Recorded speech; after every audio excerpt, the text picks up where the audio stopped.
შეწყალების კომისიის სხდომა კვლავ მიმდინარეობს. კომისია 550 განცხადებას განიხილავს, აქედან 65 განცხადება პრეზიდენტის სახელზეა შესული. დეტალებზე ჩვენი ჟურნალისტი თაია მახარაძე ისაუბრებს. თაია, გისმენთ. შეწყალების კომისია დღეს ძირითადად საპატრიარქოდან გადაცემულ სიას განიხილავს, როგორც შეწყალების კომისიის თავმჯდომარემ ელენე თევდორაძემ განაცხადა, საპატრიარქოდან შეწყალების კომისიას 960 კაციანი სია გადაეცა, თუმცა სიიდან ამოიღეს უკვე შეწყალებული პატიმრები, ასევე ის მსჯავრდებულები, რომლებიც ვადამდე ადრე გათავისუფლების კომისიაში არიან შესულია მათი საქმეები. შეწყალების კომისია ტრადიციულად არ განიხილავს მძიმე და განმეორებითი დანაშაულისთვის მსჯავრდებულ პირთა განცხადებებს.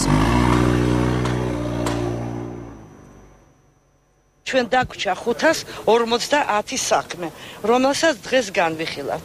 თუმცა უნდა გითხრათ, აი ამ საქმეებში, ვისაც უკვე ჰქონდა მოხდილი სასჯელის ნახევარი და აქვს დადებითი დახასიათება, მაინც არის ძალიან მძიმე საქმეები, რომლებსაც რა თქმა უნდა ჩვენ რეკომენდაციას ვერ მივცემთ.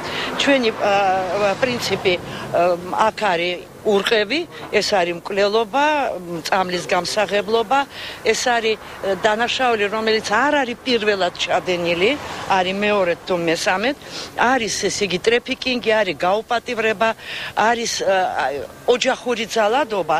რამდენი მიიღებს ჩვენ ასე ვთქვათ დადებით რეკომენდაციას მე ჯერ დღეს მიჭირს, დაახლოებით შესაძლებელი ეს იყოს, სადღაც მიახლოებული ნახევარს.